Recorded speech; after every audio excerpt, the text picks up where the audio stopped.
So, welcome, Jim Russi, Hey. to another episode of Saddle and Sea. And I've known Jim a lot longer than Jim has known me. That's for sure. That's interesting. You know, as a little kid, you knew all the older guys, right? Yeah. You didn't know a lot of the younger guys because it was the older guys you were looking up to. Yeah. So that's how it started out with Jim and myself. And then, so Jim, you moved to PB from Manhattan Beach? From Manhattan Beach, yep. In 1969. Yeah, we moved there. 69, Yeah. the year of the big swell. Big swell that year. Yeah, big swell that year. So how old were you though? Right now? No. How old was I then? Moved up like 9, 11? Oh, shit. You make me do math. Let's see. I can tell you what grade it was. I moved there between 7th and 8th grade, in the summer between 7th and 8th grade. Okay. And they had just landed a man on the moon in July. So before surfing, Before, were you able to go down and watch the waves like it? Because you were right down there in Lanada Bay, right? Yep. I lived right by there, and I would walk down the park strip and go down there. And of course, I grew up. I was in 8th grade, but I mean, I started surfing when I was 6 in Manhattan Beach, and in 1962. And surfing was. People always go, "Oh, wasn't it like really uncrowded back in the day?" And I'm like, not then. There was boards on top of boards because like Ride the Wild Surf and all these Hollywood movies that come out and Gidget and all this stuff.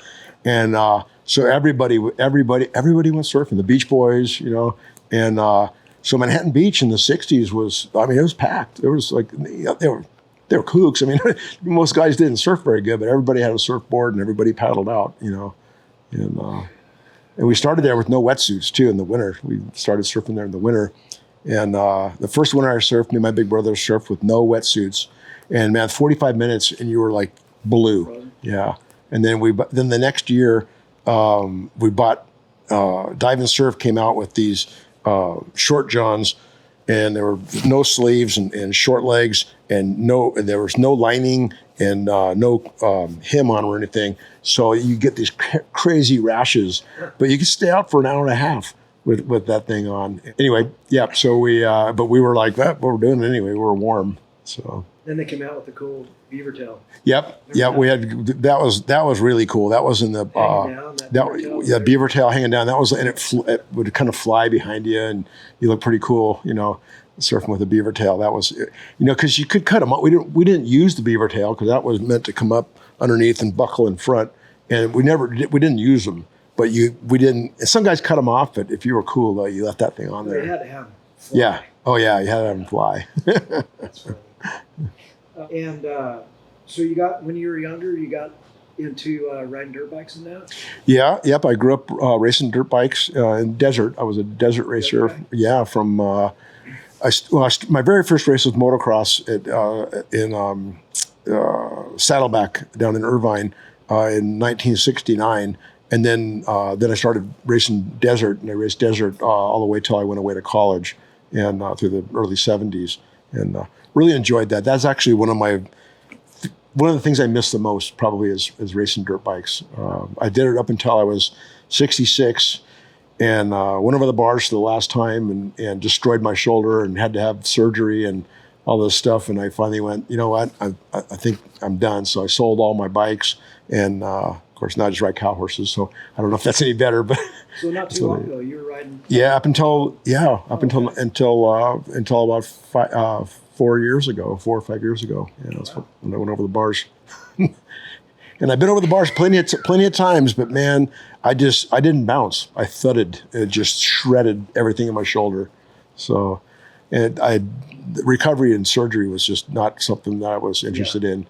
Especially thinking about how many years I have left to do stuff. I go, I guess I'm done. Yeah, that's one thing. I raced saddleback too when I was younger. Did you? No kidding. The motocross thing. Yeah. And yeah. I can feel you. I broke my neck doing that. And Did some you? Other stuff. Yeah. And then hung that up. And then when my son Cody was like 10, we got him into it. Mm-hmm. And then I got back into it. Yeah. And that didn't work out too well either. So I kind of let him outgrow it. He raced for a while. And we just did too many other dangerous things. That I figured, we can probably do without that. Yeah. But it's fun, huh? It is. I miss it, man. And I think I probably did that better than I do anything else. It's probably one of the things I did the best. Yeah. I loved it. And I even raced motocross in Hawaii because they didn't have desert in Hawaii. So I raced motocross all the way up until, I was 60 something years old in the senior master class. And there was a guy, John DeSoto, the flying Hawaiian, who was just my hero.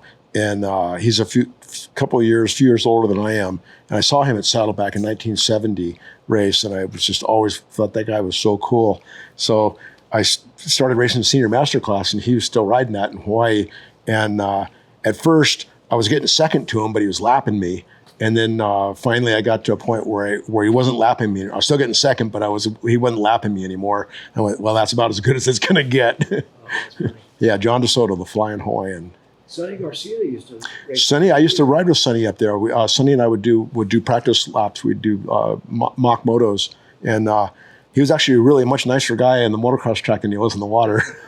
He got pretty good. He's real good. Yeah, he helped me with a bunch of stuff in moto, and tried to get me to ride that rip to the tip or rip to Cabo thing. And I signed up for that thing. I was about 55 years old. I signed up for it, and I really wanted to do it. And my wife at that time got kicked by another horse at speed and broke her tib and fib. And we had two little baby boys a year apart. And so I had to stay home and take care of the babies. And I didn't go. And then it fell apart after that. Yeah. I never did it, which is really sad because that was always my dream. Growing up racing desert, I always dreamed of riding the Baja 1000. That was my thing. And I ended up moving to Hawaii and doing the surf instead of doing that. So I got to do pretty much everything I've ever wanted to do. That's kind of the one thing that kind of got away from me. But you never know. Maybe it's not too late. Maybe I'll do a side-by-side one of these days. I don't know. There's always the going over the bars. Yeah. It's like always hanging there. Yeah. I don't know. It is fun though. Yeah, it is. I remember your brother Chuck. Oh, yeah. And of course, that was so long ago. He had a big influence on you, huh? He did. Yeah, he did. He was 6 years older than me, so he was a larger than life big brother. And he had a real big influence on me. He was really into music. He was a DJ at a radio station and had a crazy collection of vinyl. And in his room, whenever he moved back home, we'd be in his room and he would have 3 turntables and a Marantz thing and this and a TIAC thing and all this stuff. And he was sitting there and he'd make party tapes and he'd do segues from, he'd kind of pick a subject in his head and he'd do, I probably can't think of one right now, but anyway, he'd do these segues between these different 70s, classic rock songs that they all kind of had a theme that went together. And it was really, really beautiful. Really had a great talent for that. He was really good at that. Yeah. That'd be cool if you had those recordings. I know. I wish I did. Unfortunately, when he passed away, he passed away in 2012, I think. I was living in Hawaii, and his wife said, "Do you want this stuff or any of this stuff?" And I was like, "Oh, that's really for you." And I couldn't really ship all those albums and everything to Hawaii, so she got all that stuff, and then she moved back east, and unfortunately, that's all gone.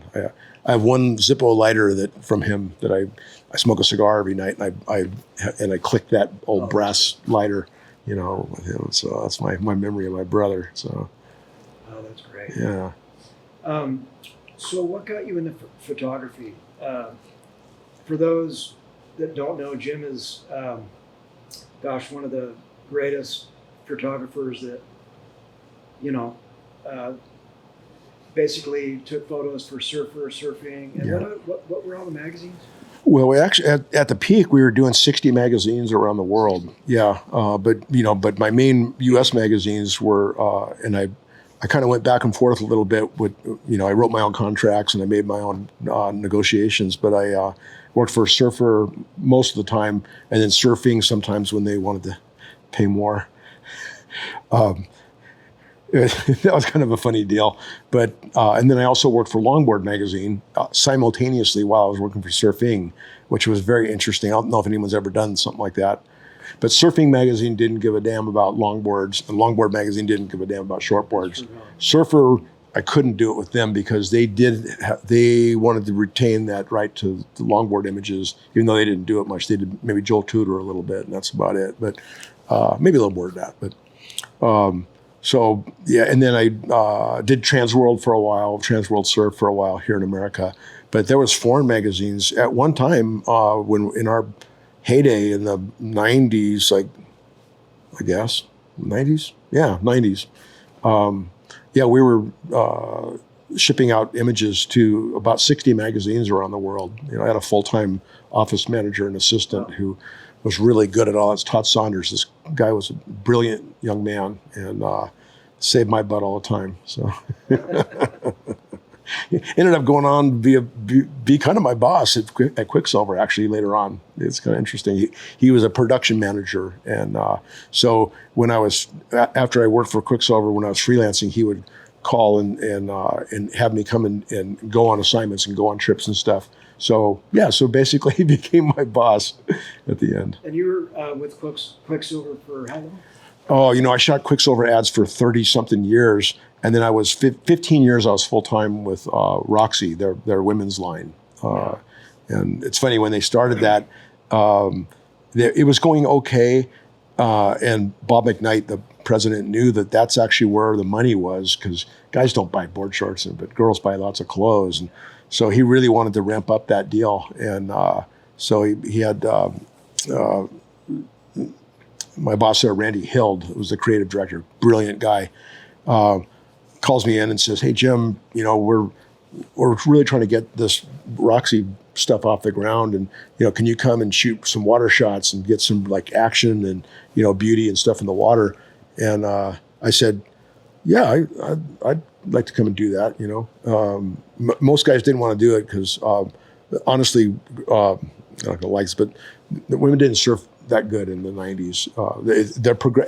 And I only say that because their progression is so crazy. They're so good now but it was more difficult to photograph them in the 90s and make it look really good. And they were trying to do, at first they were trying to do shortboard, high performance stuff. And I talked to Randy about it after we were down at Newport on a day rate. I was down there and they had Dewey Nix, a big New York fashion photographer, doing lifestyle and fashion stuff at this beach house at Newport. And they wanted me to take the girls out in front and have them surf and shoot water shots with them. And it was like barrels, you know, and like, you know, short pound barrels. It was not looking fun. It was not looking fun. They were getting hammered. Oh, they were getting hammered. And so I said, Randy, listen, at 4:00, you know, I said, what time is this shoot done here? And he goes, 4:00. And it's in the summer and it's going to be light till 8, right? I said, hey, can we take some of these girls down to San Onofre? I've been working on this new system. I got this pole cam. It's a full frame fisheye Canon 630. And I have about a 3-foot pole on it. And I want to go and swim out behind them because the light will be coming in towards them. They'll have the background, and I'm going to shoot them going by on longboards, and they can have fun, and they can wear some of the clothes in the water, and just go by and laugh and have fun. And he goes, "Wow, that's a great idea, but they're models. They're on contracts with their agency, and agency won't let them. You know, we can't keep them after 4:00." And I said, "Well, can we ask them if they want to?" And every one of them said, "I want to do that." And we did. And I shot 19 rolls of water shots. I had an assistant on the beach loading water. I had 3 housings. I had an assistant on the beach loading cameras, one swimming it out to me, and I'm firing 36 shots, of these girls going by, laughing and having fun. And there's some stuff in that book actually from that. But anyway, I took it down to Randy not the next day, a couple of days later, and he just looked at it and went, "Don't go anywhere." he comes back and he just goes, we're going to lock this down. We don't want you to do this for anybody else. And you tell us what you want. And oh my gosh, that started a 15-year dream job with really great artistic freedom. I got so much, and I didn't have an art director in the water over my shoulder. And I got to do like really, and it got cooler and cooler, like less and less about the product and more about the imagery and the lifestyle and the light and the water and the movement and the femininity. And it was amazing. And I got to do that for 15 years, and they paid me ridiculous money for that. It was really good. Oh, that's great. Yeah. Yeah. That gives you a lot to work with. Yeah, that was really good.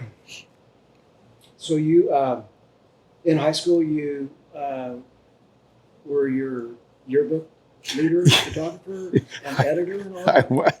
I was. So freshman year in high school, I'm struggling trying to reading The Grapes of Wrath in English 1, right? And I'm dyslexic, but they don't know what that is. And back in those days, they just thought you were stupid. And I was having a terrible time. And somebody told me that if you went and did yearbook and newspaper photography, it would count for English credits. And I went, aha. So I went and I talked to the Scott Watson. I still remember his name. The guy changed my life.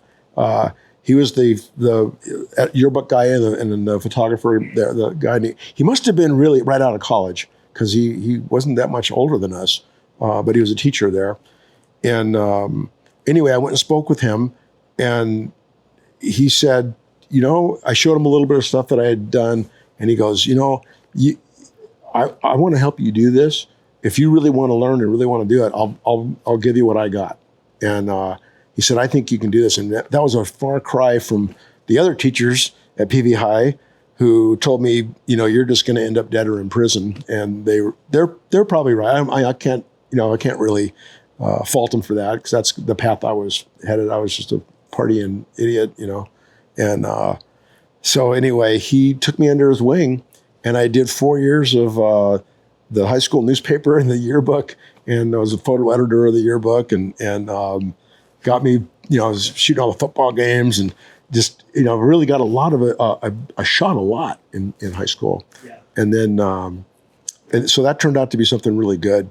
And then I took a year off out of high school, and I worked for this company. This is before video.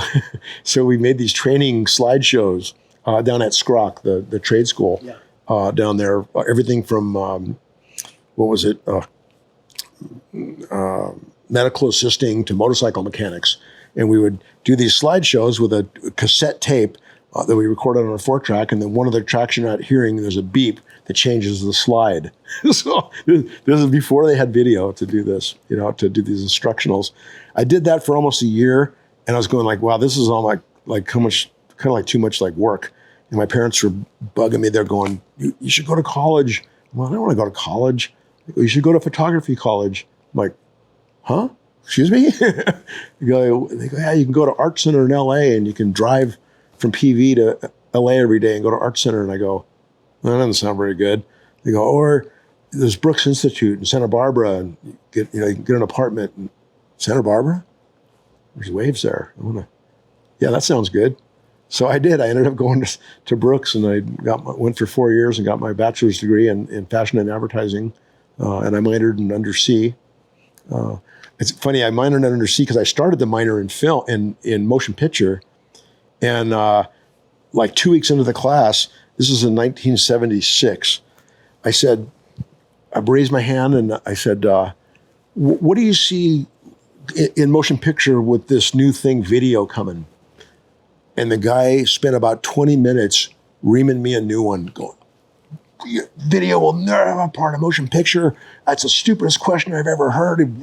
Just like berated me. And I just went, okay. So I switched to and minored in undersea, which was great because I started working more with water housings and in the water cameras. But yeah, that I wish I could remember his name, and if he was still around, I'd like to see how he thinks about that now.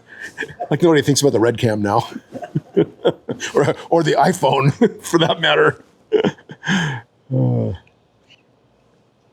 So after college, was that about the time that you went to the North Shore?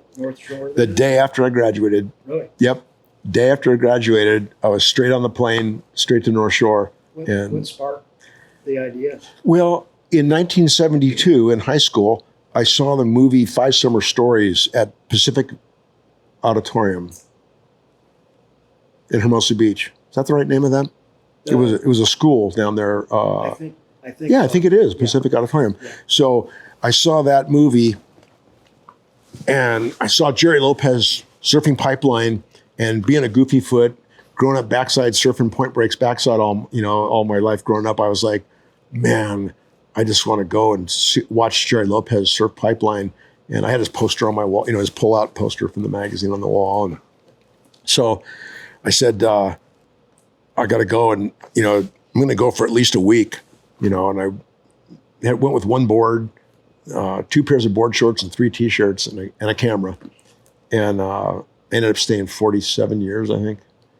Yeah. Never came back. Long week. Well, you did, but I kind of came back and forth a little bit, but I was there. That was my deal until about 5 years ago when I retired. My ex insisted that we get a place on the mainland to be closer to her family and to be able to show our kids the mainland and do stuff. And we ended up doing that. We ended up getting a place I thought we were going to be in San Luis Obispo, where her family is, but we ended up in Ventura, and I ended up loving it there. I never thought I'd ever leave Hawaii. I still have my house there and my properties there and stuff, but I really love Ventura. I don't surf near as much as I used to, and surfing C Street on a longboard is about as much as, I've had waves trying to kill me all my life. So I really like the non-adrenaline rush of gliding on my, 10-foot longboard at the Cove. So, I get that. I mean, crazy what I've gotten to do in my life. I can't even, it's hard for me to believe sometimes. And, Chad Miko, you kind of heard that the other night of the thing. He's really good at pulling stuff out. Like he'll go, Jim, tell us about that time. I'll be like, because I knew he'd help. Oh yeah. He's going to Australia in a day or two. Oh, is he? Yeah. He's really good at pulling stories out of me, man. I don't know how. But I know you like to talk, so I felt like we'd figure it out. Yeah. No, I never had a problem with that. On the professional photography side, Mm-hmm. How did it start with you, to get in with the big mags and like what was the excitement? Was there like a big day that everything unfolded for you, or? Yeah, there is. There really is. So I started off in photography because my parents were both kind of good amateur photographers, and they were into it in a time when not a lot of people shot, 35 millimeter cameras. My dad shot Kodachrome 25, and he had some pretty good stuff. And my mom was a pretty good photographer, and it was just a hobby for them. But I started stealing my dad's 35 millimeter camera when I was racing desert in like 8th grade, and I started taking a few photos of my friends racing dirt bikes. And then, I just started carrying it around and doing different stuff. And like I said, I got involved in at high school in that thing. But what really happened was I moved to Hawaii to go surfing because I wanted to go watch Jerry Lopez surf pipe. That was my big dream, was to go watch him, and which is really cool because I ended up moving in next door to him at the pipe house and traveling around the world with him and shooting photos with him and hanging out with my hero. And he's still a dear friend today. Is Yeah. And I got to go shoot snowboarding with him and all kinds of stuff. Yeah, he's a really good snowboarder, a really good carver. Yeah. So anyway, what happened was I got to Hawaii. I was surfing a lot and shooting a little, and I ended up moving in down at Sharks Cove with Jeff Hornbaker, who was another photographer, was my age, and he was best friends with Aaron Chang, who was another guy. We're all the same age And those guys didn't go to college, though, so they were already there for 3 or 4 years before I got there. And anyway, I started hanging out with those guys. I ended up moving into this house. It was funny back in those days, man. We lived in some pretty rundown situations, man. I got some stories about places we lived. And you guys are whining today about the floods and all that. And oh my gosh, anyway, yeah. I moved in with Jeff Hornbaker. And what happened was, I was hanging out with those guys and shooting with those guys. And the guy who was a generation before us was Dan Merkel. And he was from Santa Barbara. And he was the man. I mean, Dan was absolutely the man. He was the top guy. And he came over, and those guys introduced me to him. And he said, "What? Where did you come from?" I said, "Well, I was at school in Santa Barbara at Brooks." And he goes, "Oh, really?" Because a lot of guys didn't like him, and he didn't like a lot of people. And he wasn't a very modest guy, Dan Merkel, and a lot of guys didn't like that about him. People. Yeah, and but I just listened, because he talked. And I listened, man. I just go, man, I'm gonna learn from this guy, And he liked it when people listened to him, and so I did. And I didn't argue with him about stuff. And anyway, he took all the stuff that I had been shooting. He swam me out to pipe my very first time when I swam me out to pipe and showed me the ropes of getting out of pipe, which is not an easy thing to do. And so I was very blessed to have a pro like him show me how to get out. And I wish I would have had him show me how to get back in. That didn't work out that day. And I ended up, another classic story is Brian Bielman was another guy that was a friend of mine. That was both our very first day at pipe. It just happened to be. He came from Virginia Beach, and I came from California. And we both were out at pipe. It was getting dark and it was getting bigger. And he looked at me and he said, "Hey, do you know how to get in?" And I said, "No, but I'll figure it out." I said, "Follow me." And man, a set came through, and I started swimming really hard after the set, and then the set came and landed on us, and we, got pushed in, and we made it, and we still laugh about that today. That's we both actually had the very first day, me and Brian Bielman. But anyway, Dan took all of my photos. There were slides, of course, in those days, and he had all these slide sheets, and he said, "Okay." And he took these slide sheets and he put, 40 slides in this pack and 40 in this pack. And he goes, "Okay, send this to Surfer and this to Surfing." And he wrote a note, which I wish I had. He wrote a handwritten note on notebook paper, lined notebook paper, to Art Brewer, my photo editor at Surfer, and Larry Moore, the photo editor at Surfing. He said, "Hey, this is Jim Russi. He's blah blah blah. I think you should seriously look at his work, because a lot of people sent stuff in, and then I don't think guys actually really even looked at it that carefully, because they got a lot of junk sent to them, and so he did, and he sent those to me, and I got my first contract with Surfer, and one of my first I was there working in Hawaii. And then my very first job overseas was to go to Australia and to Bali for Surfer magazine, and that was in 1980, I think, 1980, 79, somewhere between 79 and 80, I guess. Yeah, and but anyway, so that's how I got introduced. Dan Merkel just took me kind of under his wing and got me in there with the magazines, and then I worked hard. I really was excited about it, and I really made it a business. And a lot of photographers were kind of flaky, and they they wanted to surf more or smoke more dope or whatever. And not that I was any angel, but I did have a really good work ethic that I got from both my parents. I got a really good work ethic, and I made a real business out of it. And with Aaron Chang's leadership in business, we did really good, because Aaron was a really good businessman. He's still at it, huh? Yeah, he's got a beautiful gallery. He's got a beautiful gallery in San Diego and Carmel, and then he has one by the aquarium up in Carmel. Or is that Carmel? Where's that aquarium at? Monterey Aquarium. He's in that thing, so he's in it to win it, man. I mean, he's got a big nut to chew, but he does really well, and he's a fantastic photographer, great guy, and a really, really good businessman. And he taught me the business, you know. So was Merkel kind of your biggest mentor of the water? Yeah. perspective? You know, from the generation before me, he was my mentor for sure. And then, like I said, I learned a lot with Jeff Hornbaker and Aaron Chang as contemporaries, but they already had a little bit more experience than me, and I learned a lot from them. And we were all competitors, but we were all friends. Yeah. Yeah.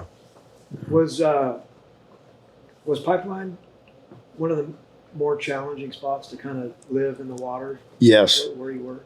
Challenging. The most challenging? And addicting. I love Pipeline. That was it is so amazing it's majestic, that wave. You just can't even believe it. And so that became my home base. You know, I went and shot waves all over the world, but Pipeline was always my favorite, and it was my home base. And I lived right there. I lived right in front of it. And I never got tired of photographing it. And I wish I could still do it today, but right when my son got really good at surfing pipe and surfing, getting sets, he's in the rotation there.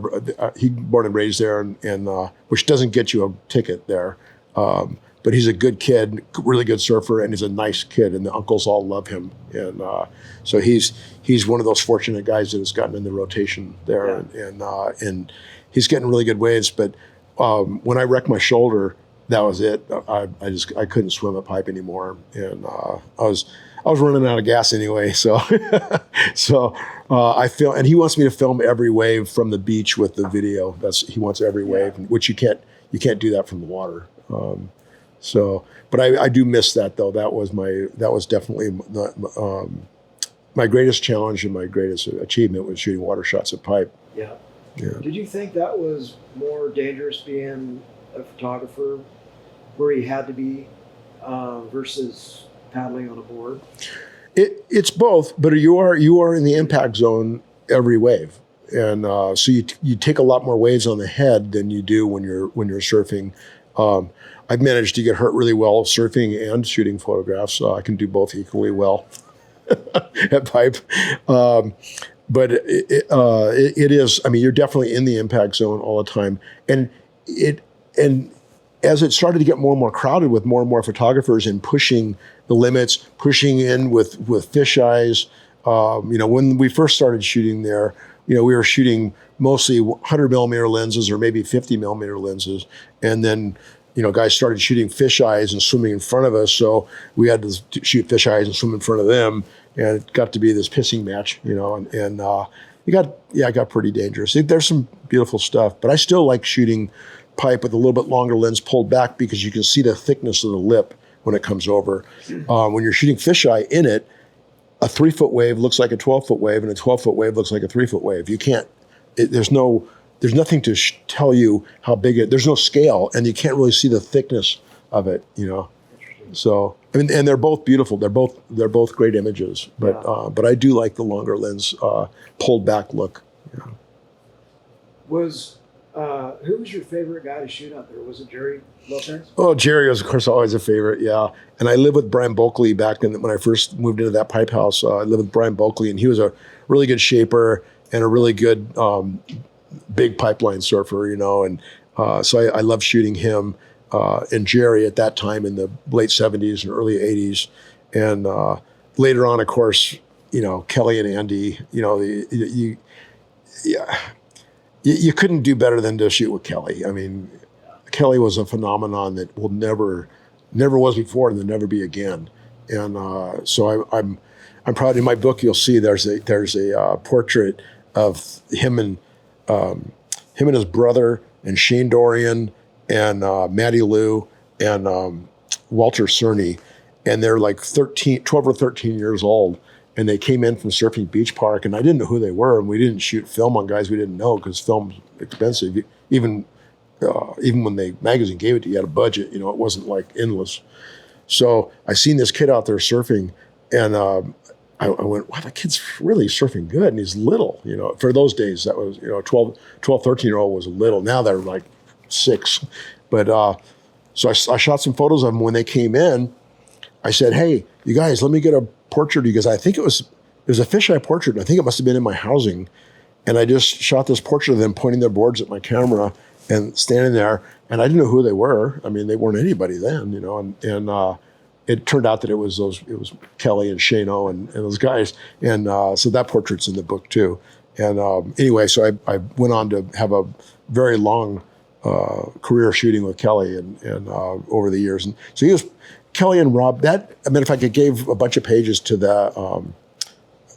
him and all his friends, Benji and Rob and Rob Machado and all those guys, the Momentum Generation. I couldn't think of the name, but they call it the Momentum Generation. And that was one of my very favorite generations of surfers. I think they changed surfing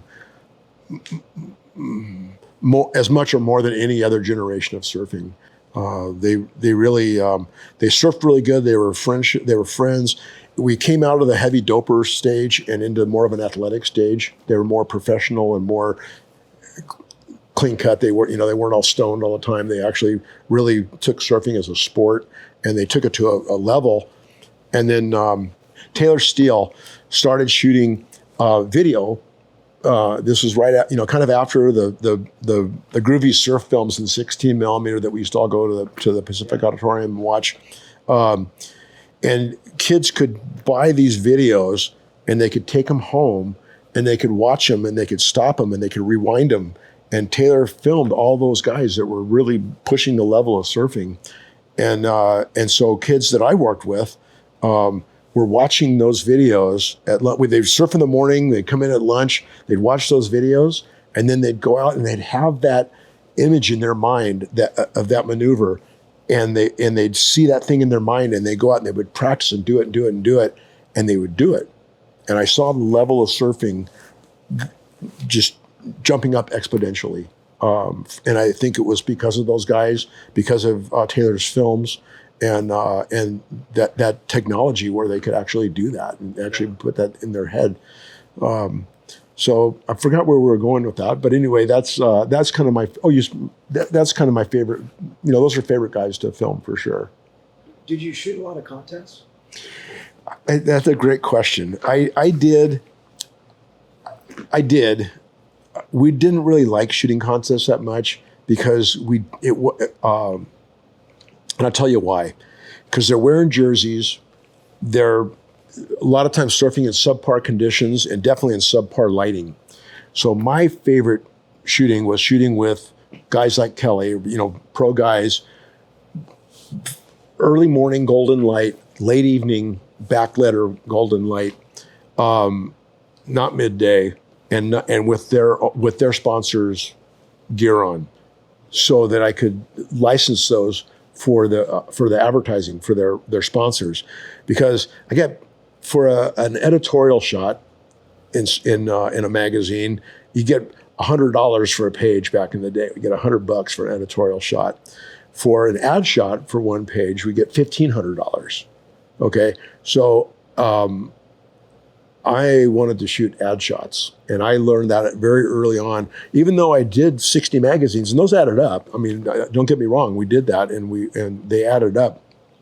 But and then like if it was that was low. That was surf industry. If you got it out of the surf industry, if you got a Coca-Cola ad or a Panasonic, I used to get some for Panasonic and for Sony.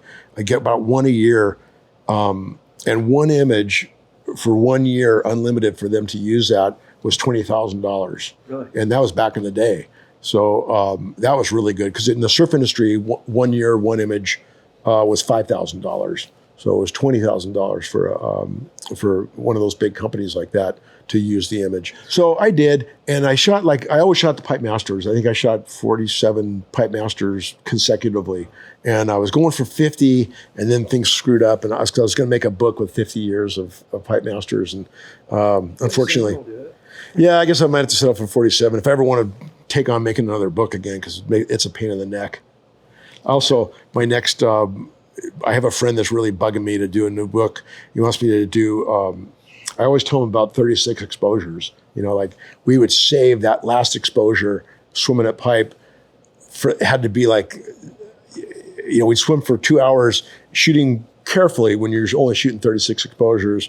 But that last one, man, we would hang out for the bitter end to get the best shot. And amazingly enough, 36th exposure was usually A+. The best one. Yeah, the best one. So he wants me to make a book one day with called the 36 exposure. Between digital and film, I mean, oh God, the experience would be so different because digital, you can just sit there and click all day long. Yeah. So that's the bad news for the business, for the photographer, because so many people can do it, and so the pie gets divided in a lot more pieces. The good news is that you can be a lot more experimental and creative in that, and I did use that, and especially in the Roxy ad campaign, I used that to my advantage. Because you could shoot because like I said, we were so careful when you're swimming at, especially like at pipe, when you're swimming with only 36 exposures, you are pretty careful and you have in your mind, you can see that ad, and especially in the 80s and 90s, it was a formula. It was the right light, the right move, all this stuff. No speed blur, no. When we started shooting digital, all of a sudden I went from a roll of 36 to a roll of 2000. Yeah. And also our cameras, we finally got our cameras to go, our dream speed was 12 frames a second, and we dreamed of that forever. We were usually getting 4 and 5, maybe 6 frames a second, and out of our older cameras. And so anyway, right about that same time, we have 12 frames a second. We're shooting 2,000 images. You could drag the shutter. You could do all kinds of more creative stuff. Shooting in all kinds of crazy lighting conditions. You could shoot in lighting conditions with digital that you would never dream of shooting in film. The good news, that was good. The good news is, the bad news is that you would end up shooting all that stuff all day long. You get to stay up all night editing it. Did you get greater shots digitally than film? More creative. Yeah, more creative, I have to say. Because like I said, we were so careful and so formula.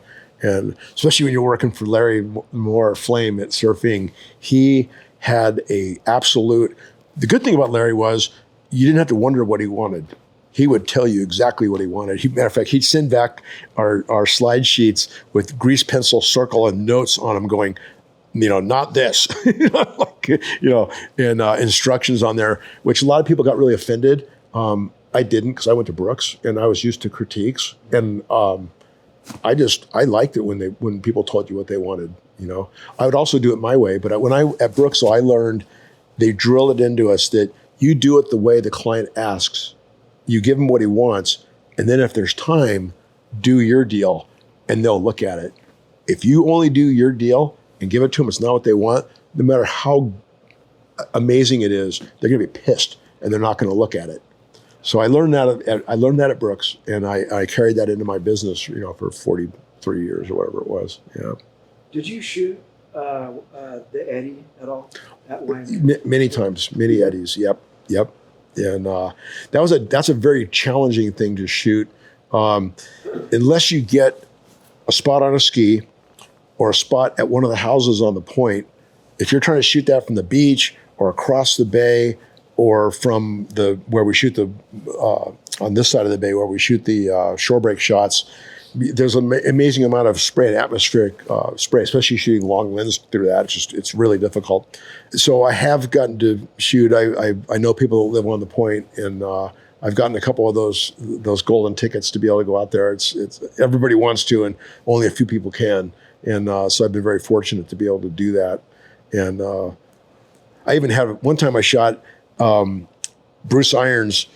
I was out on the point at the house on the point, and I had an assistant on the beach with like a 70 to 200 on the beach to get them when they came in. And Bruce took this wave from a big set at Waimea, rides it all the way in, and turns and goes left and pulls into a big closeout on the shore break on the beach. And my assistant shot all that. So I shot a whole sequence of them going into there, and then my assistant shot the sequence of them coming this way. So nobody had that. Nobody had the whole sequence of the whole thing, but I did. That was a gnarly. Yeah, that was gnarly. Yeah, Through that whole thing. that was crazy.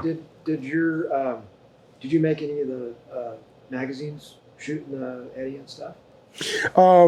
Yeah, I'm sure I did. Oh, I had a cover shot on Surfer's Journal. What am I saying? From the Eddie, and it was the only at the time, and I think still is the only 3-shot sequence. And it's really cool because it's on a yellow background, and it's 3 blue shots of Flea Verasco just doing a hell drop straight in. I mean, he's airborne, going straight down. And it's a 3-shot sequence. And the way they did it is 2 shots and a long shot in the middle, yellow background, blue, and it's a cross, which is really cool. I thought that was really cool, especially for me, for my faith. I thought that was, and I'm sure they didn't do it on purpose, but that's what came out. And to my knowledge, it's the only sequence they've ever run on the cover of Surfer's Journal. Do you remember Fred Charlton? Sure, very well. Was that you that shot him in the magazine at Wyoming? No, Dan Merkel did. Was that? That was a Merkel shot. Yep. Yeah. Yep. That was a pretty cool. That was a pretty cool shot. That ended up being on a game, on a big wave game or something like that. Yeah. So yeah, Fred Charlton. Yeah. Can you tell me about how you ended up living with Johnny Boy? Oh yeah, this is a good one. You'll like this. So that's in the book too, actually, that story. So anyway, 1982 or 1983, I got in the car with David Kahanamoku, who is the Duke's grandson, and Reese Patterson, I think, and another guy. Is that Reese from Redondo? Yeah, yep. And we were driving around the island. It was onshore. There's a phenomenon when the hot air rises off the island, it sucks in the sea breeze, and it can be onshore all the way around the whole island. And, what's that? Inversion. Yeah, it does. Yeah, yep. And so we were driving around the island trying to find a place to surf and to shoot. And I had all my cameras in the trunk of this old gray Volvo 142 or whatever that thing was. And we were driving all around the island, and we finally get to the west side. It was onshore all the way around. We get to the west side to Miley Point, and it's firing, and it's offshore. And we're like, oh my gosh. And by this point, I'm overshooting. I just want to surf. So we pulled into Miley Point parking lot, which was just a dirt lot in those days. And we frothing, man. I stashed my keys in the gas tank. I paddle out, I get my first wave, and I'm riding in, and I see my car driving away. Gosh darn it. And I straighten off, I go in, and I'm running across the parking lot, and there's all these kids hanging out at Sino, the shaper, Sino's house, which is out on the point. And they hang out there every day, right? A little pack of young guys. And I go running towards them, and they're like laughing. They're like, that's so funny. And right as I'm running towards them, I don't know what I'm going to do, but I'm just running towards them, freaking out. This cop car goes driving by, and I go, hey! I start yelling, and the cop car pulls in, and he rolls down his window, and he goes, what's up? And I go, my car just got stolen. And he goes, oh, are you Russi? And I go, what? Yeah, how do you know? And he goes, someone called it in.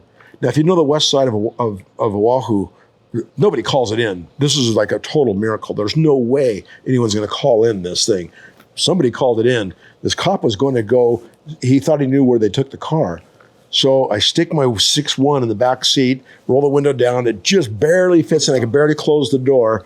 And I get in, and he drives us a couple blocks down, turns up this street, and it's got street lights and curbs, but no houses.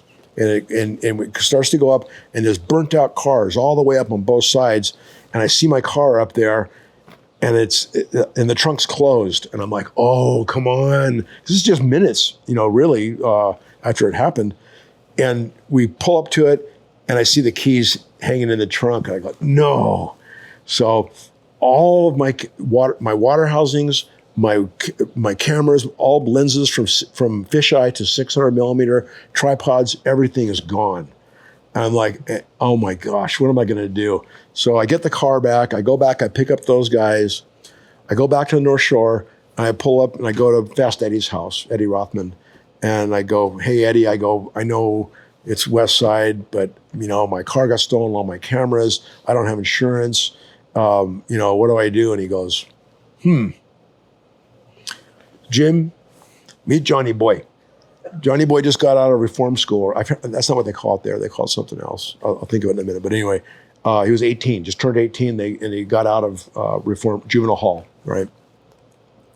And he goes, Johnny, I want you to go with Jim in the morning out there, because Johnny's from there, and see about getting his stuff back. I go, okay. So I go and I pick up Johnny in the morning, and we go drive out to the West Side. I pull into the parking lot, and there's all those kids out there, out of the point, hanging out. And I start driving up to them. They're all like laughing, going, "Oh, there's that fucking holy guy," And all of a sudden they see Johnny Boy riding shotgun, and two of them take off running, and Johnny Boy goes, "Cut him off!" So I do a big dirt Brody. The car's not even stopped. Johnny Boy rolls out of the car, pounds this guy, and comes back over to the car and goes, "Wait here." Okay. All these guys he gets in the car with these guys, they drive away. And I'm sitting there in the car, and all these West Side, they're younger, but they're West Side guys, they're gnarly, and they're like standing there staring at me like, who is this holy guy, man, with Johnny Boy? What's going on here? And it seemed like it was an hour or more, but it's probably like 45 minutes, I guess, they were gone. And here comes the car back, and Buick Regal, right? Backs up to my car. He jumps out, opens my trunk, opens that trunk, starts piling all the gear into my car. So I'm like, oh my gosh. So we drive back to North Shore. I take him back to Eddie's house, and I said, God, Eddie, man, thanks. What do I, so what's the deal? What do I got to do? And he goes, Johnny's going to stay with you this winter. I lived at the beach at Off the Wall at this time.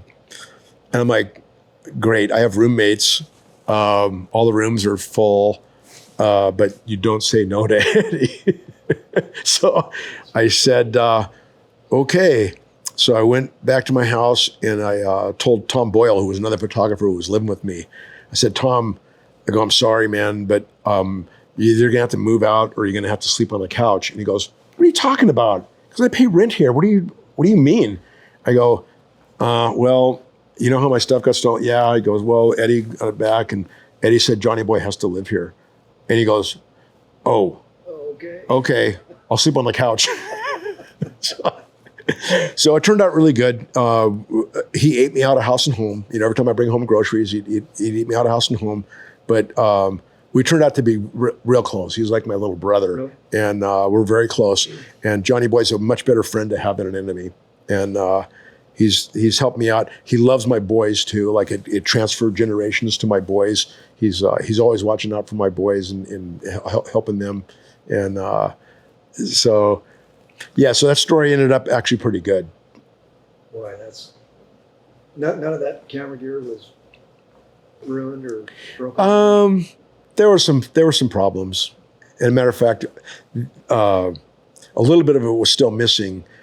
So I'll tell you that story. So he says, I get all the stuff back, except for a few items, still valuable, and I still wanted them. So anyway, Johnny Boy goes, yeah, the kid's name is Philip Lasconia. I don't know if I should say it. Yeah, why not? What the hell? This is an 83. His name is Philip Lasconia. And anyway, and he gets me the guy's phone number. I don't know how he gets it because he didn't have cell phones then, but he gets the guy's phone number. So I call him up and I go, hey, Philip. I go, this is Russi. I go, I need the rest of that back. They'd already traded it for rock or whatever, and said, you got to get this stuff back. I need it back. He goes, oh, okay, man, I'll see what I can do, and I called him a few times and he kept kind of putting me off. And so one night I called him after we'd been up, and this is BC, and I was in my drinking days, and I called, and I was pretty hammered. I called him up into my heaviest moke voice. He answers, and I go, Philip, what the fuck, bro? Where's my stuff? And he goes, and the guy's going, I don't know what you're talking about. I go, what, Philip? Don't fuck with me, and I like totally moking out. And the guy goes, I think you want to talk to my son. And so do I. Well, it was a big pause in between. He goes, I think you want to talk to my son. Turns out it was his dad, Philip Lasconia Sr. And he's a big, heavy bulk from West Side. Turns out to be a really good man. He's a coach at the football coach at Waianae High School. Anyway, so after I found out that he wasn't going to kill me, he said, he took my number, calls me back, and he goes, okay, I found out where it is. I'm gonna go get your stuff. I'm like, okay. Sure enough, him and the other football coaches went to this crack house and went and got my stuff back. Calls me and he goes, yeah, come out and meet me at my place, and I'll give you your stuff back. And I'm still kind of going, man, I hope this isn't I hope I didn't really mess up and this is going to be like the end of me when I go out there, because West Side's really scary, man. And so I went out there. The guy was legit. He was just he was just salt of the earth, really good man. And the dad, yep. And he was not too happy with his son, but he got all my stuff back, and so that was it. So if the car was at Fast Eddie's, right? It ended up at Fast Eddie's? Well, I drove Johnny there to Fast Eddie's out on the North Shore. I went back to the North Shore to Eddie's house, and that's when Eddie told me that Johnny had to come and stay at my house for the winter. But the car was there. Your car ended up at his house, right? Yeah. So I was wondering, how did it end up there? Oh, I drove it from West Side when they found it on that road, on that abandoned road. It ran. They had just, somebody had taken all the change out of the ashtray, and then they took the keys and opened the trunk and went jackpot, and got all the cameras out. But the car was fine, and I drove the car back to North Shore with all those with those boys, in the car. Those are, larger than life stories, larger than life guys. Yeah. Fast Eddie. Yeah. He played kind of a role in your life, huh? From a distance, I always kept Eddie Safely. Friendly, but at a safe distance. I didn't hang out with him, but I was respectful with him. I did always kind of give him tacks. I'd give him surf photos of him or his kids.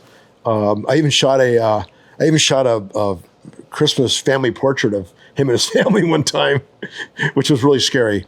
We were driving up to Dead Man's Curve to shoot this thing, and I'm in the back. This is in the '80s, and I'm in the back seat of this big Mercedes that he had. I don't forget, like big Miami Vice kind of big. I don't know what it is, but thing was big, and his wife was in the back seat with me, and the kids were all over the place, and he starts to get in a little bit of an argument with his wife on the way to shoot the thing, and I'm sitting there going, not much you can say, and I remember that being a little bit tense, Anyway, but I don't know if I should have told that story. But anyway, it's all right. It's okay. He won't mind. But anyway, we did get there, and we did get the Christmas shot. And so anyway, I always kept him at a friendly distance. He was always good to me. I was always good to him. And so I personally never had a problem with him. But and I like it that way. So one thing I didn't touch upon yet is your faith in not only God but in Jesus Christ too, right? Yeah. Yep. Absolutely. Can I ask you what? There's always, well, maybe not always, but there's oftentimes a big turning point, right? Yes. In one's life where Yep. got to kind of put the brakes on. And Yep. Was there something like that for you? There absolutely was, actually. That's funny you said that. And you might have been there. When Sal Ferrara passed away, we had a ceremony thing for him, candlelight deal at the Cliffs there in PV. And after that, and there was a pastor there who spoke. At the time, I was alcoholic, addict, criminal, drug dealer. I mean, all of the above. And I don't know what that pastor said. I don't remember anything that he said, but I remember we went and had a party afterwards at the Robinette's house, which is that's how we did stuff. Went and had a party, And I remember talking to all us, well, talking to, I was actually more of a quiet guy back in the day. I wasn't as talkative as I am now. I had never spoken to a number of people ever. And I remember I was at that Robinette's house. I was hammered. Had a beer in my hand, and I said, I was in the living room now, and all of Sal's friends that were in there. They were like Chad's age, I think. They were all in there, and I said, "Hey, you guys!" And everyone turned around because I was kind of the OG guy from there, and they said, "What? What's up?" And I said, "Listen, you guys got to stop doing this. We can't lose any more of you guys." And as I was speaking to them, I felt, and this is what had happened. I felt that I could see myself from over here, and I could see what I was wearing. I could see me speaking to these kids. I could see the beer in my hand, and I just went, and I'm telling them that they can't do this anymore. And it came out of my mouth. It just said, I'm not going to do this anymore. I promise you guys, I'm not going to sell coke anymore. I'm not going to do coke anymore. I'm going to quit drinking. And, I felt like God was speaking to me, and it certainly wasn't voluntary. This thing came out involuntarily. It kind of freaked me out a little bit, scared me. But of course I made an amendment to that a little bit later, and I said, well, I'm only going to drink light beer. And then I would drink a bunch of light beers, and then I would go off and do whatever for a couple of months. And then I finally was taking a friend of mine to who really had a problem to an AA meeting, which I'd never even heard of. I didn't know what 41 years ago, we didn't know what that was. But we had found out what it was, and we went. And I got it, and he didn't. And I got clean and sober. When I got clean and sober, I started to have some clarity, because I was a blackout drinker. I really was. Alcohol, and I don't mix. I'm allergic to alcohol. I break out in handcuffs. So yeah. So I once I got some clarity, and I started working the 12 steps of Alcoholics Anonymous, and it said to seek his conscious contact with God. I remember when I was little, I went to Sunday school, and I remember that song, "Jesus Loves Me, This I Know." And I had this Bible that my grandma had given me that had the red letters in it in the New Testament that Jesus actually spoke. And so I carried that Bible with me for like 10 or 20 years around the world. I never opened it. I carried it for like a good luck charm or something. I don't know. So anyway, I cracked that thing, and I started, and I go, I just want to see what Jesus said. So I started reading that, and man, I felt like he was, speaking to me. And it hit me like a ton of bricks, and it became my reality. And so my faith is probably my most important thing to me. I feel like it's not only saved me physical life, it's blessed me with an incredible life, and it's promised me a life everlasting.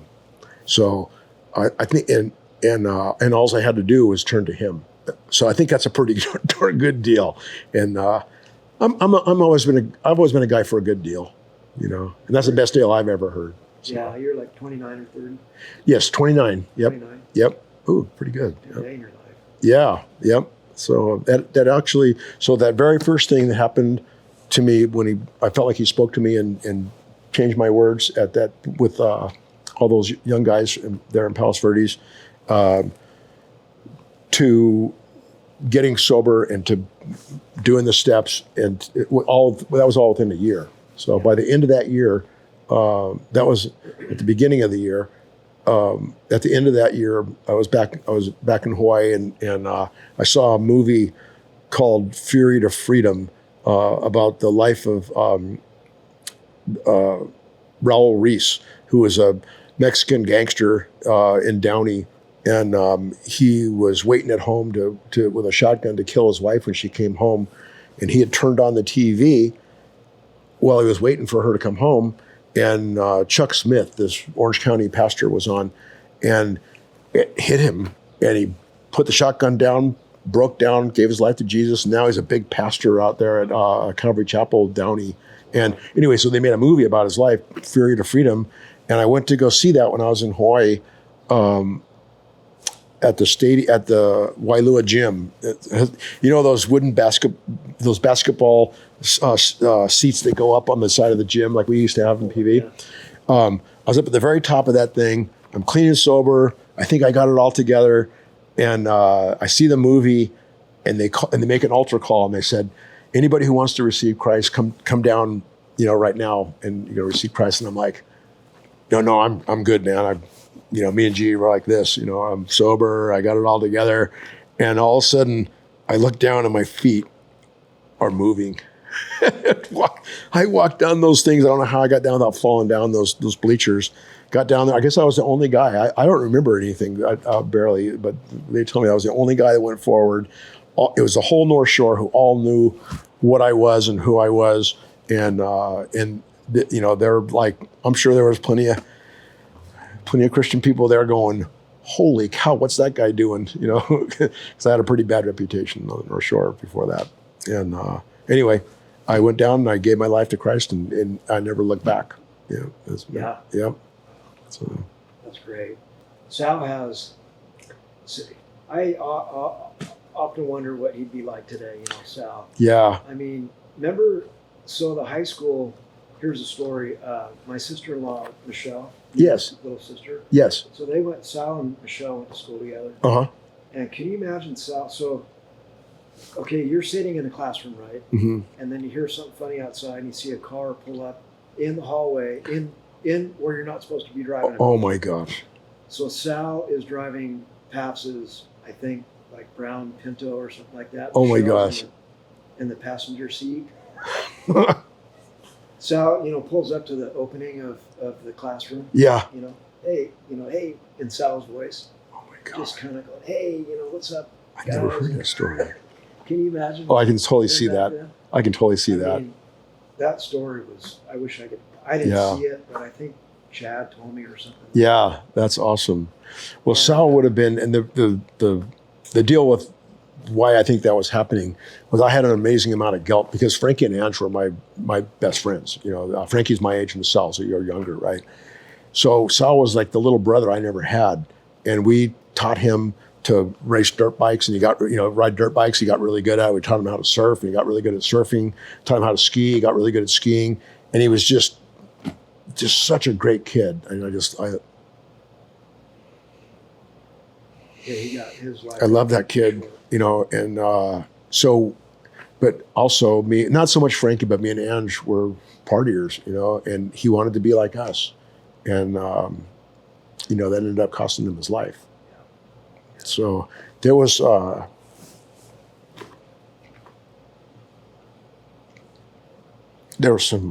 some guilt that drove, I think, God to speak to me with those kids that day, and that was a hard one. Well, it completely 180'd your life. Yeah, it did. Right. It did. Yeah, that was the moment. Yeah, that was the moment. Sometimes 180. it takes, I guess, another Yeah. sacrifice to Yeah, help another man's life. yeah, but he did. Woman's. Yeah. Yeah. So, but I'm glad to be It here. was funny. I can't believe I'm here. I can't believe I never thought we used to joke and laugh about me and my crew. We'd always go, we're 30. We're never going to be 30. We'll be long gone by then, And I always say Vegas lost money when I turned 30, but fortunately I got sober and turned my life to the Lord when I was 29, and I kind of nixed that deal. And God, now I'm 70 years old, and I've had a million lifetimes. I got a million more stories of. So I was talking with Chad about it the other day, and he keeps asking me stories, and he goes, "Man, these are like chapters in a book." And I went, "Wow, it kind of is. It's kind of like chapters in a book because there's been so many different stages in my life and so many different things that I've gotten to do that I feel really grateful. I mean, I can't believe I'm 70 years old, and I'm still doing stuff, which blows my mind. Everything hurts, but I'm having fun. Were you riding a lot of horses? I mean, every day that's kind of your jam. Yeah, that's what I do every day now. Yeah, That's horse. cause I'm retired. I'm retired now, so I always say I have to and I get to, because my horses need to be. I feel like they need to be ridden every day. I don't even like them to skip a day, but no more than one day can they skip them, because they're athletes. They can ride mine.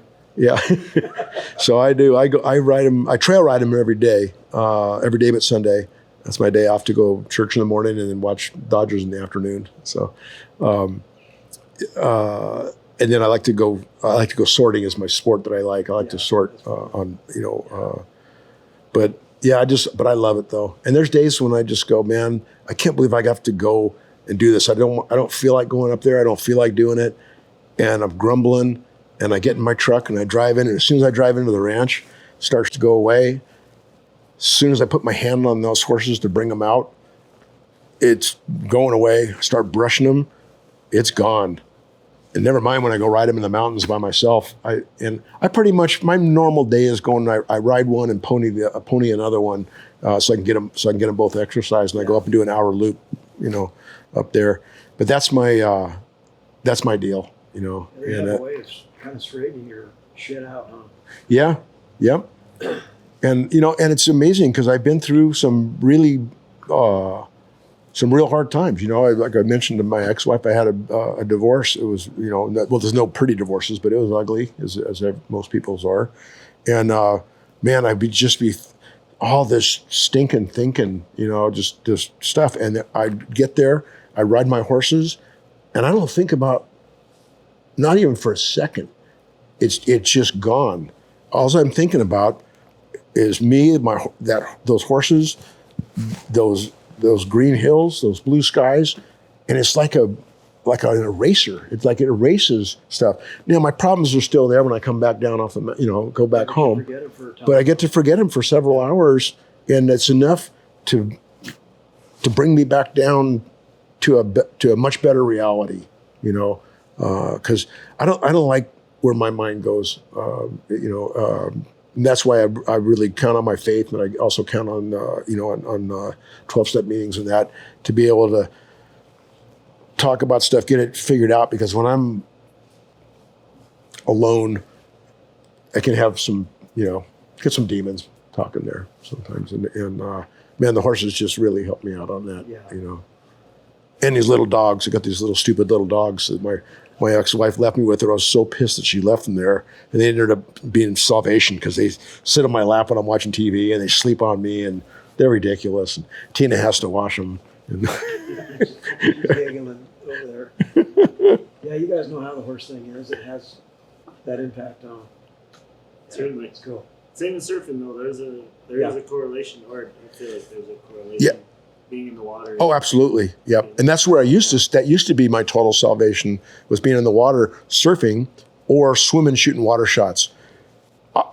When you're surfing or swimming, shooting water shots, you're not thinking about, at least I'm not thinking about anything on land. I don't know what I'm thinking about, but it's great, and it's relaxing. It's healing, without getting too,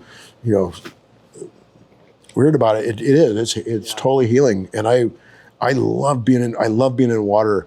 I miss it a little bit now because moving here and having to deal with putting on full wetsuits and all that stuff, that takes a little bit of the fun out of it. But actually, after I do it though, if I commit and I go and I pull that 4.3 on, and I ask some poor soul in the parking lot to help zip me up because I can't reach it, it's really embarrassing. You're warmer down there though, like up here, like Halama and stuff. It's like, oh yeah, Halama's really cold. Yeah. But Ventura's a lot colder than Hawaii. So, but anyway, when I do do it and I paddle out, I go, and especially after I struggle with catching a wave. I catch a wave. Once I catch a wave and stand up, it's like, oh yeah, that's why I did this all my life. That build up to get to that point though, these days is getting harder and harder for me. And it's much easier to turn right and go up the canyon and get on my horses and go ride. But I do love surfing. I started surfing when I was 6 years old, and I've surfed at 70. I've gone out and surfed after I turned 70. So from 6 to 70, I've always been a surfer. I wouldn't really call myself a surfer anymore, though, because being a surfer wasn't just a guy who surfed. It was a total committed lifestyle. And you know, I would say my lifestyle has turned and committed more towards the horsemanship these days. Matter of fact, I felt bad the other day. I'm driving along and I looked over and I saw some kind of dorky surfers. And there's always been dorky surfers, but I remember thinking, those guys are so dorky. And I thought, Jim, what are you talking about, man? God, I showed up. I went to an island off of Morocco named Madeira, and it's a Portuguese-owned island. And I went there. Actually, it was unusual because there was two photographers, myself and Aaron Chang, Shane Dorian, Todd Chesser a month before he passed away, before he drowned, Suji Kasuya, and my other good friend that I'll think of in a second. Anyway, here's the story for that. So we went, that was cool. And there was no surfers there in Madeira Island. And this was in the mid 90s, I guess. And we had to rent a house from this guy's aunt who she moved next door to her sisters. And so we moved into her house with all of her little weird all of her stuff was there, right? Like little weird statues. And it was really weird. And that was quite a trip. But that wasn't the trip. The trip was, tying this in, is we're flying home and we had to land somewhere. Weather brought us down in Kentucky. In Kentucky. No, Kansas City. In Kansas City, I guess there's a city in Kansas, I believe in Kansas and in Kentucky or something like that. The city goes across state line. Anyway, we get there. It's 2:00 in the morning. We've been flying. We're in board shorts, and I think I might have had a hoodie and slippers. What we call in Hawaii slippers. I guess you call them. What do you call them here? Slaps. Yeah. And they drive us to this Howard Johnson's hotel because the plane can't take off again because of this weather, right? We get out, we're slipping and sliding in our slippers on the ice. We're dragging our bags, and we go in. It's about 2:00 in the morning, and we go into this Howard Johnson hotel, and you could hear this music. It was like Southern Man. Like there's this, like this country rock music blaring, and these double doors as we're walking in to go hang a left to go to our room. These double doors open from this central bar area, evidently, and these three guys in cowboy hats, dusters, buckles this big, and cowboy boots come walking out, busting out, all hammered. We're walking, and we stop face to face, and we're all staring at each other going, what are those? They'd never seen anything like us before, especially in the snow in Kansas City. And, we hadn't really ever seen real cowboys like that, and it was just that moment where everything just stopped and went. So that was kind of, I don't know where that came from, but anyway, that story was funny though. You know what? When did you guys meet? If I can ask you didn't know me because I was just you were younger, yeah. I was a kid. Yeah. But the kids always saw you guys, Yeah. And same with the kids with us, and or the younger. Yeah, we grew up surfing at the same place with a lot of tradition, and so he was in the younger generation, and I was one of the older guys, and we used to respect older guys back in the day. I don't think it's like that anymore. I don't think so. I don't think so, man. Not in San Clemente anyway. I would say not respect, but there's a cool word for it, and I can't think of it right now. But there was a definite time where the older guys you did look up to, you did have the respect, and then I would say not too long after my generation, that really changed. Yeah. And I really noticed that, and it hit me, and that's why I was telling you, I kind of had enough of it. Yeah. I just got out of there. Yeah. Yeah. But there's a cool story that you told us at a dinner not too long ago at G-Land. Oh, at G-Land with Bill Murray. Can you go into that? Sure. The whole thing? Yeah, everyone loves that story. It's in my book. I usually tell people you have to buy the book to get the story, but no. I'll tell you the Speaking story. of the book, Oh, okay, here's a book, Flying Through the Clouds, that Jim put together in 2011. yeah, it came out in 2011. 2011. Yeah, it took a couple years to put it together, At but it least was that time, right? yeah. So beautiful book. That's my first 30 years of surf photography. Surf photography of Jim Russi. Anyways, the So- book's still available, and I highly recommend it. So anyway, so Bill Murray. So this is 1980, and I'm in Bali with Roy Russell and Peter McCabe. But this night I'm with I'm with Roy Russell, and we were down there. We were shooting an article for Surfer magazine. I was shooting some ads for Lightning Bolt, and Roy was a Lightning Bolt guy. And one of my first assignments down there, actually, I was a rookie. And so anyway, I'm at in Bali, and we're at Poppy's restaurant, which is the only nice restaurant in Kuta Beach in those days. And Poppy is very third world, very, there wasn't much going on in Bali in those days. And so we're at the nicest restaurant that there is, which was, it was all right, pretty good. So we eat dinner, and then we go into the bar. Again, this is BC. This is 1980. I got clean and sober in 1985. So we're throwing them back in the bar, and we see the waiters who during the day are lifeguards. There's only 4 names: Madej, Katut, Kasim. I think of the other one in a minute, but anyway, they just repeat the names over and over again in Bali in the family. It's funny. So anyway, my day is running by, and we're like, "Hey, where are you going? What's going on?" He goes, "Oh, this guy in the restaurant is being very rude. We're going to kick his ass." And we're like, "Oh, let's go watch." Me and Rory go, "Well, let's go see this." So we go into the restaurant, and there's this guy, and he's standing on a chair. He's by himself.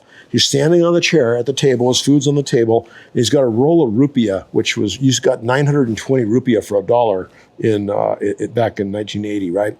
He's got a roll of rupiah this big, and he's throwing them in the air, these bills in the air, and he's singing just like crazy. He's just singing some crazy song.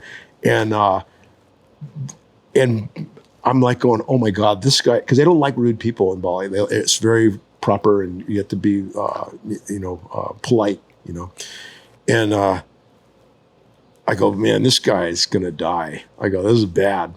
And Rory goes, "That is Bill Murray." And I look at him and I go, "No way. That is totally Bill Murray."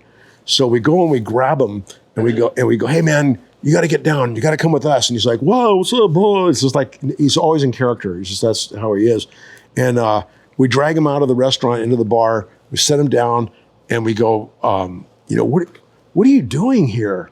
What's going on? And he goes, "Well, he had just finished Caddyshack, the movie Caddyshack."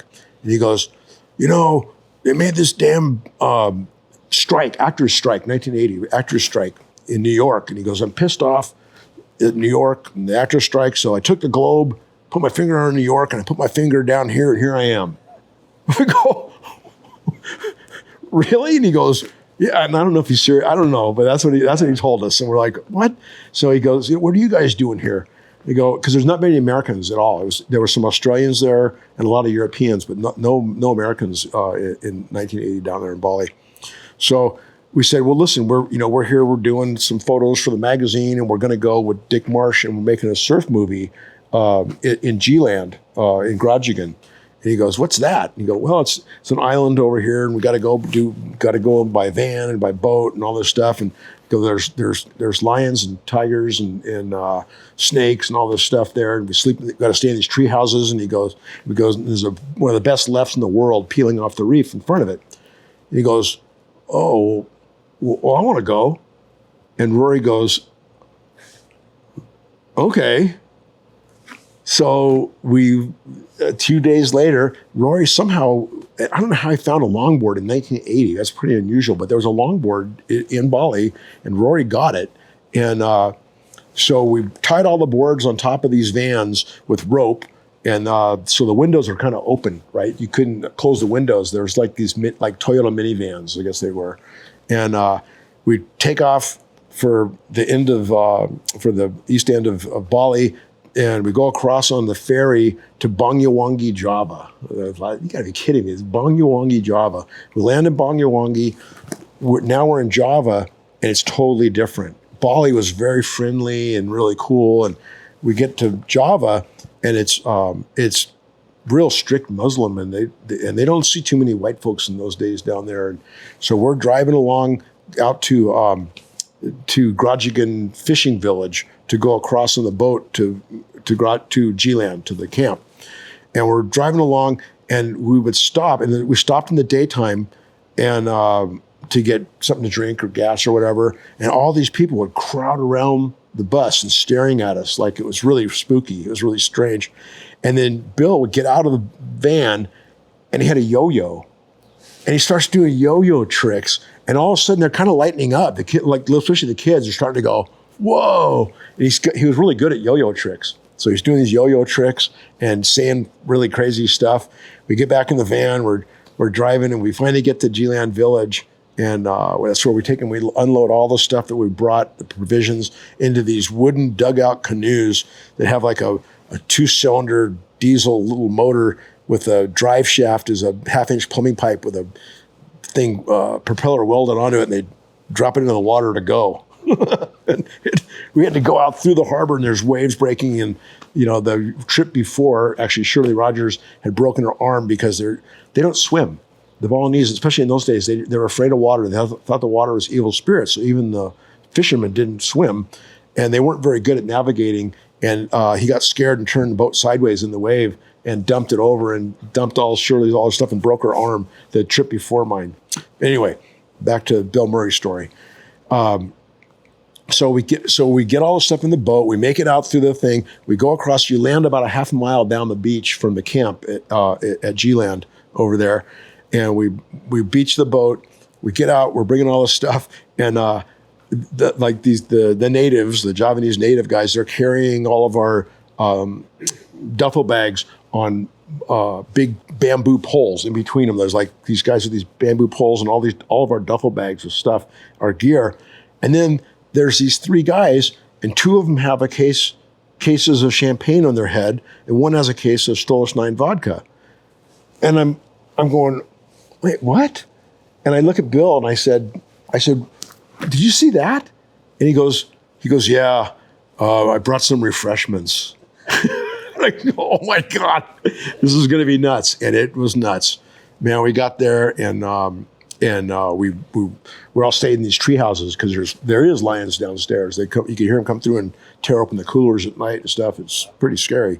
But anyway, so we're staying in these tree houses, and we're drinking and talking story, and Rory Russell's going on with his stories. And Bill Murray's a real smart ass, man. I mean, and he never quits. And so he's looking at Rory telling these stories, and he's going, well, so then Rory, you're kind of like the kingpin then, right? And Rory's like, well, yeah, I guess so. And oh my gosh, the other guy that was with us from Australia, Peter McCabe. Yeah, sorry, Peter. Peter McCabe blows an entire he's laughing so hard he blows a bintang with a big beer, right? Blows out of his nostrils. He's laughing so hard from this thing, and Rory's like, "What?" It was really funny. Sorry, Rory, but that's true. And anyway, we had a great time. It was quite an ordeal. We did get good waves in the day, and we got good shots. We got good waves, and then he busts out that longboard and he goes, "Okay, Bill, you ready?" And Bill's like, "Heck yeah!" So it was low tide, a big day, and this whitewater's coming over the outer reef. Okay, you go out across the reef, across the lagoon, right? And the lagoon had water in it. I'm sorry, it was medium tide, and so these big whitewater waves were breaking, and whitewater was coming over the edge of the reef and into the lagoon. So he takes Bill out there to the edge of the reef, turns them around, puts them on the longboard, pushes them when this whitewater comes, and Bill stands up and goes like this.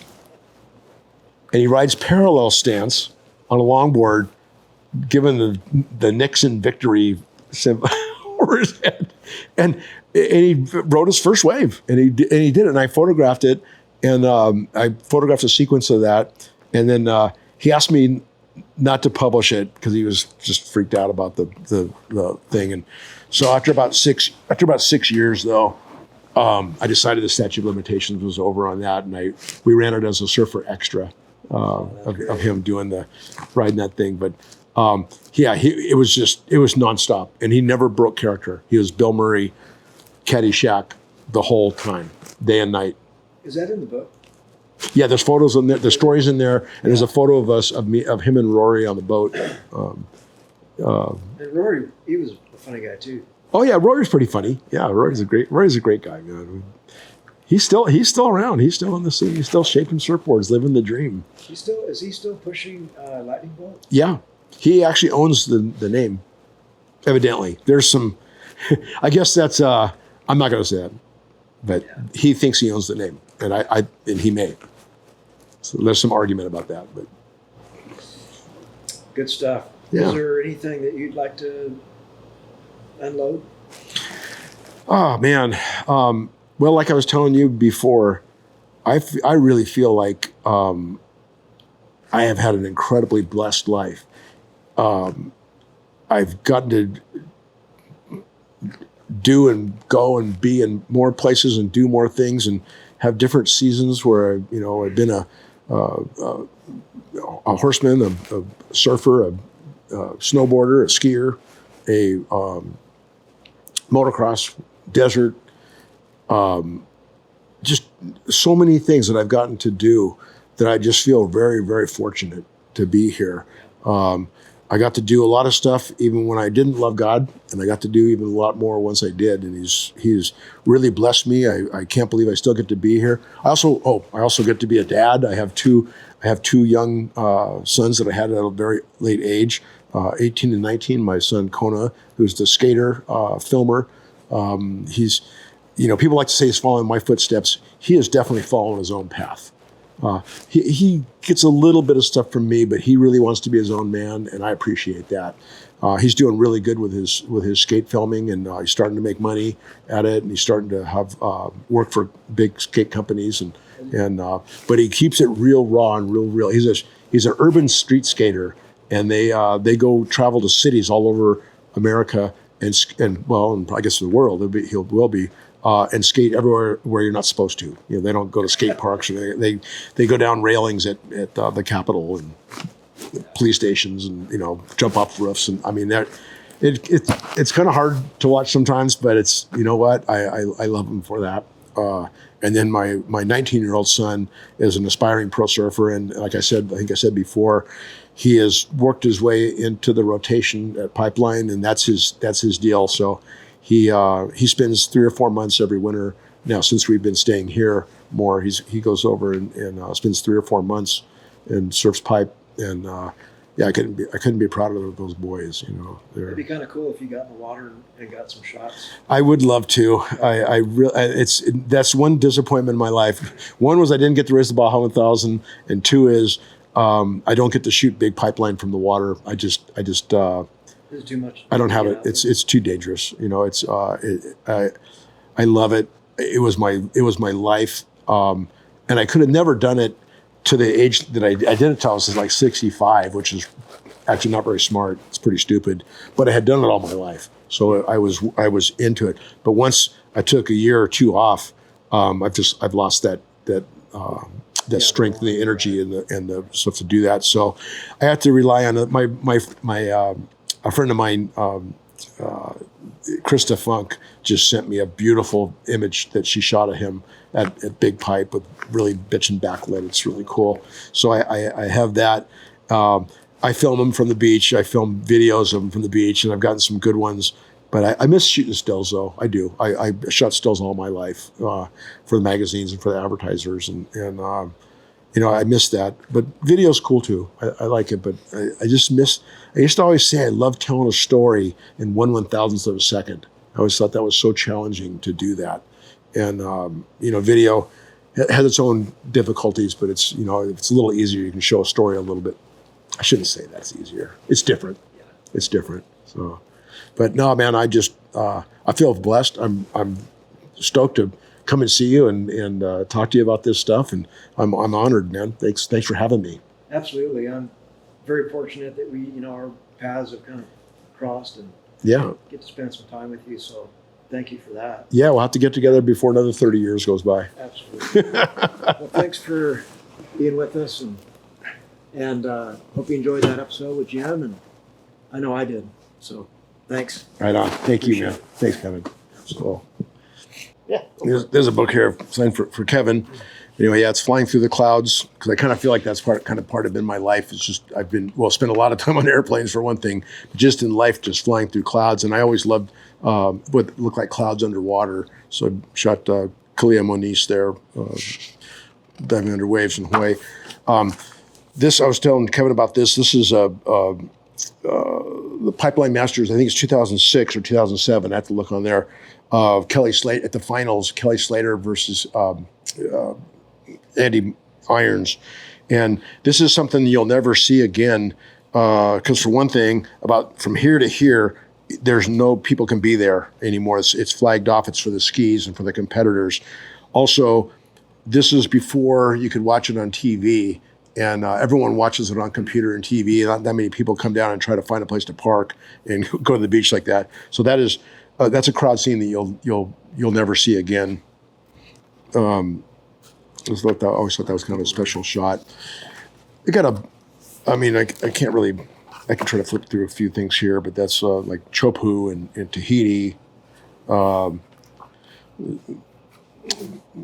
Again, my favorite stuff is shooting pipeline from the water. That's Nathan Fletcher, just on a monster at pipe, which is real normal for him.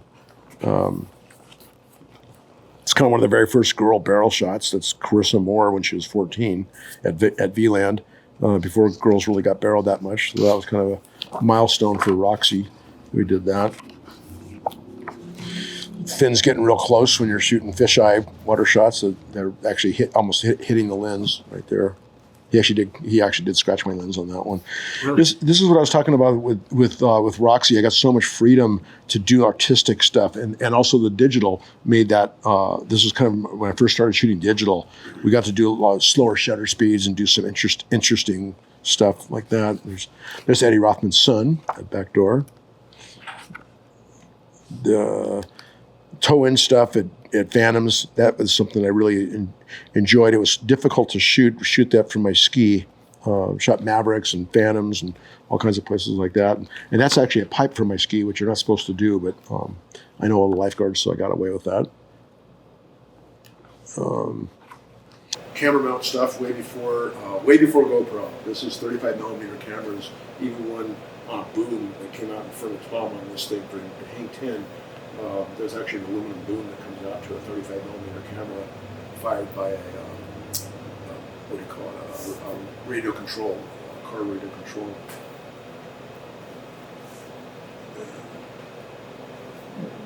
John Peck in Baja pulls up in that Volkswagen bus way down in Scorpion Bay. That was crazy. He pulled up in that thing.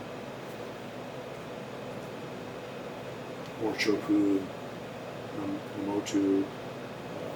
Early Bali, this is Rick Rasmussen, who was also with us in Bali in 1980. He passed away right after he came home from his trip. Got shot in Harlem with a bad drug deal. Really? Yeah, shot in the face, killed him. That's a fisherman in Bali, Padang. Fijian. Girls toe-in surfing in Tahiti. That was a first there. That was Julie Wilson. That's a pretty famous shot of Bruce in Indonesia. Bruce Irons, pretty big air. Todd Chesser on that trip to Madeira about a month before he drowned. Lonely Ladies. Daisy Shane, one of my favorite gals to ever She was awesome. Herbie Fletcher, one of my favorite guys of all time. Just talk about storyteller, man. Herbie Fletcher tells great stories, and the bitchy thing about it is they're all true. They're so outlandish you can't believe they're true, but they really are. That was in Reunion Island. That's way over on the other side of the world. And, oh, here's Bill Murray and Roy Russell. That's on the boat to Gila there.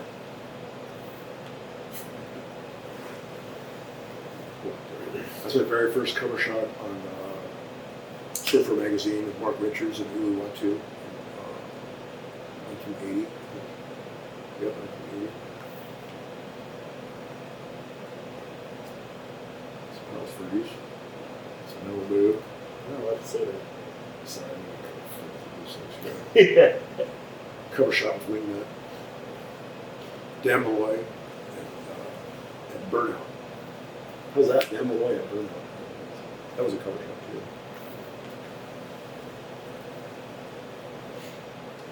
Fleet, Mavericks. Other stuff. Let's see. Did a lot of stuff for Longboard magazine. There's Jeff Hornbaker. Is that where you're leaving the ad or Ken? What's that? I want to see the pictures. Yeah. That's Jeff Hornbaker. That's Aaron Chang. Those are the two guys. I don't have Dan in here. Larry Moore, who passed away, but he's our club director at Surfing magazine. He's a great guy. Roxy stuff. Yeah, I did a bunch of stuff on the Roxy because I did 15 years shooting. So. And I just got to do all kinds of fun, free stuff for them.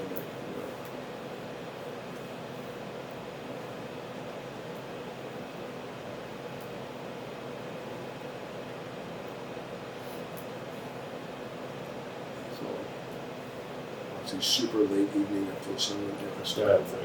Yeah.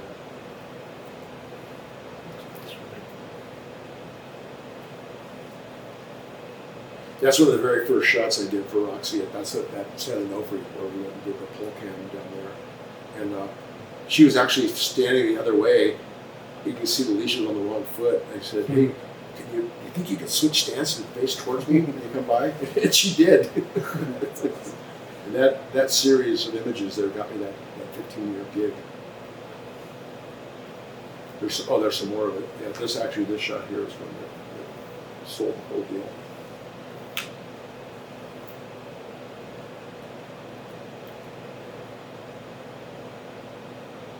But like they didn't care about showing the suits, and they just wanted the feeling. They wanted girls to look at that and go, I want to be there, you know. And so that's why I got to do all this stuff where you can't even see the suit.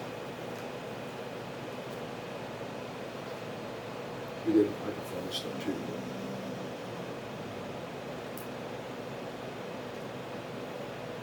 There's a story on about Johnny Boy right there. That's what I'm talking about. From the boy, with Johnny Boy.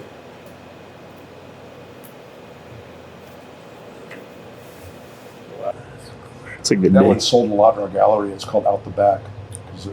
He got that wave, and if he would have missed that, look at the next one's even bigger. Who is That that? smoke. Right there. It is Kalani Chapman.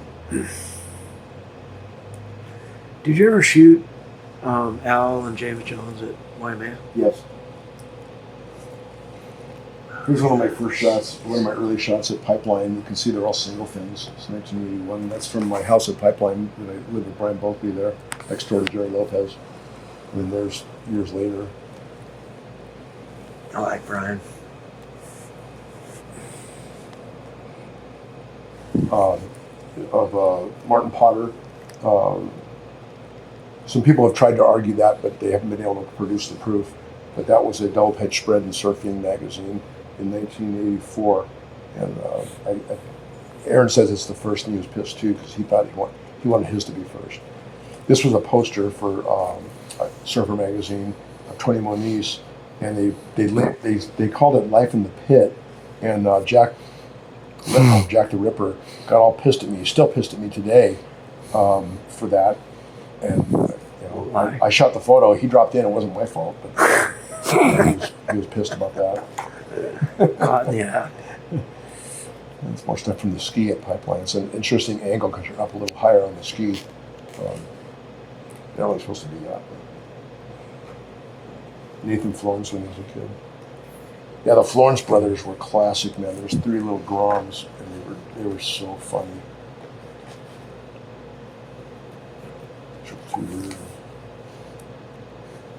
Sean Thompson, that was my second cover shot on Surfing Magazine, I think it was, at Sunset. I shot that with a 50 millimeter. I swam inside. Dang. Everybody was shooting 100. I shot a 50. Everyone was on mats, and I swam in and shot that. Everyone's dad. I got that one. It's not an insignificant swim right there. What's that? That's not an insignificant swim. No, not Sunset. Yeah, Sunset's gnarly. Sunset holds you down a long time. Pipeline's violent, but it's quick. Sunset holds you down for a long time. Let's see. That's Brian Buckley. That was my old roommate and shaper, 1979 water shot. And then Jamie O'Brien, many years later. Jamie O'Brien's probably one of the best surfers in Pipeline ever. Rel Sun. She was awesome. There's Maddie Lou. There's a whole bunch of kids in here that are all big surfers, big adults now. That was in 1993. Rusty Keolana, Makaha boys. Nathan Fletcher, Pipe. Let's see. Kelly.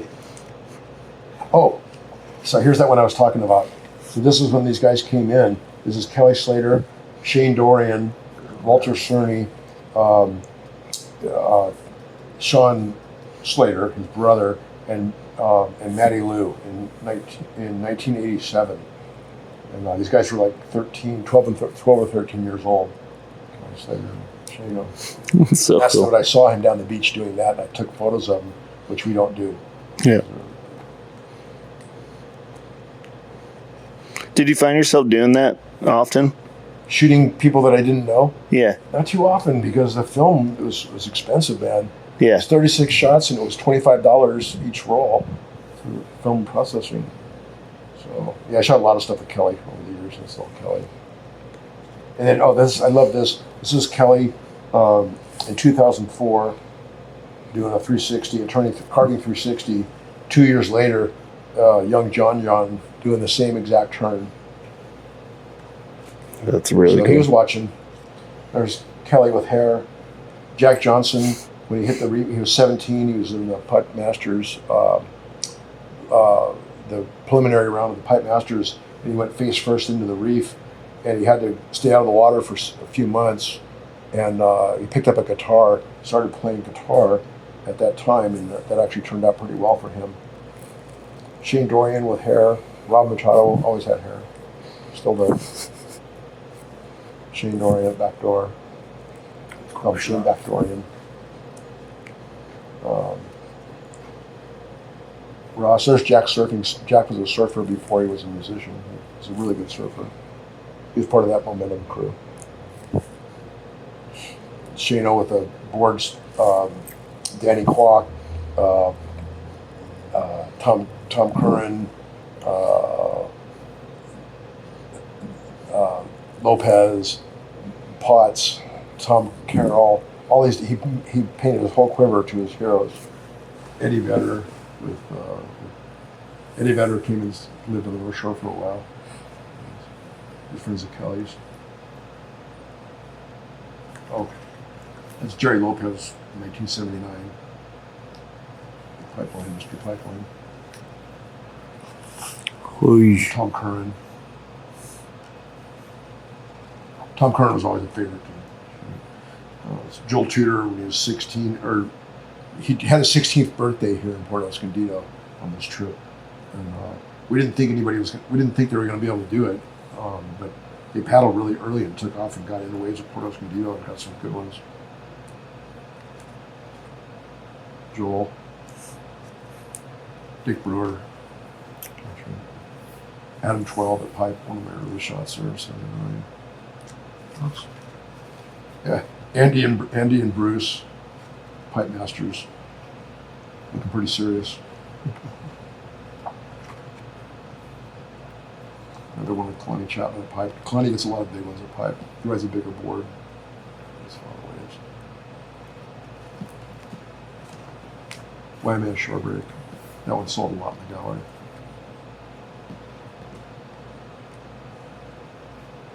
That stuff. But anyway.